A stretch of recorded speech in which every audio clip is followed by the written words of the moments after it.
Hello viewers, आज हम discuss करेंगे टूस कंपनी के क्वेश्चंस आंसर। अगर आप इसकी पीडीएफ 29 चैप्टर्स की चाहिए तो आपको डिस्क्रिप्शन बॉक्स में जो लिंक है वो गिवन है। Why did the man go into the haunted house, what was his mission. यानी कि जो आदमी था वो भूतिया घर में क्यों गया और उसका उद्देश्य क्या था। The man went to the house just to prove that ghost do not exist. वो जो आदमी था वो उस भूतिया घर में इसलिए गया क्योंकि वो ये साबित करना चाहता था कि भूत जैसी कोई चीज़ नहीं है, वो नहीं एग्जिस्ट करते। His mission was to refute the concept of ghost. उसका उद्देश्य था कि भूतों की धारणाओं को ख़त्म करना। Who are they in the poem. They जो हैं कौन लोग हैं पोएम के अंदर। What did they feel when they left the man in the house. उनको क्या महसूस हुआ जब उन्होंने घर को छोड़ा। Left the man in the house यानी कि उस आदमी को उस घर में छोड़ा। How do we know that, हमें ये कैसे पता चलता है। They in the poem refers to the friends and neighbours of the man. यानी कि जो दे है वो किसके लिए यूज़ किया गया है, उस आदमी के जो दोस्त हैं, उसके जो पड़ोसी हैं, उसके लिए ये यूज़ किया गया है। They felt that the man was acting foolishly. उनको लगा कि वो जो आदमी है बिल्कुल मूर्खता वाला व्यवहार कर रहा है, मूर्ख है। It is evident from the manner in which they tried to smother their laughter.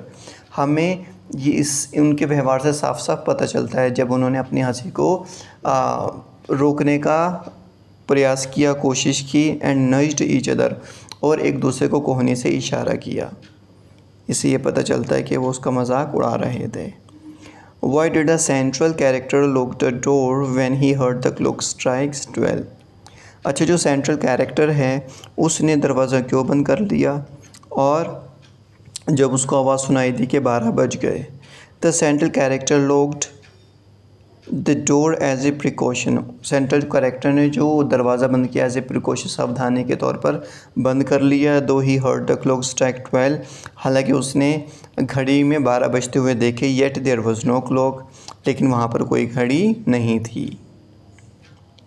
The central character did not believe in ghost. जो सेंट्रल कैरेक्टर है वो भूतों में विश्वास नहीं रखता था। Then what made him look for a place to hide. लेकिन इसके बावजूद वो छुपने की जगह क्यों ढूंढ रहा था। The central character looks for a place to hide because he is now genuinely afraid and is looking for safety. यानी कि वो छुपने की जगह इसलिए ढूंढ रहा था क्योंकि वो वाकई ही अब उसको डर लग रहा था और वो अपनी सेफ्टी चाहता था, वो सेफ्टी के लिए जगह ढूंढ रहा था। The poem has several images that the poet uses to make the poem scary. यानी कि पोएम के अंदर बहुत सारी इमेजेस जो हमें डराती हैं, डरावनी इमेजेस यूज़ किया गया है। For example chains that rattle, यानी कि चेन्स का, जंजीरों का खड़खड़ाना। Can you pick out 3 more scary images from the poem. क्या आप ऐसी 3 और इमेजेस पोएम से ढूंढ सकते हैं, ले सकते हैं। द इमेजेस आर, वो इमेजेस हैं hunch back moon. Hunch back ये आता है जैसे कुबड़ा कोई इंसान होता है, इस तरह कुछ आकार का जो था वो मून था। The calls of screech owls, यानी कि उल्लुओं की आवाज़। And the voice inside the cupboard, और अलमारी के अंदर आवाज़ें। ये 3 स्कैरी इमेजेस थीं। Thank you so much.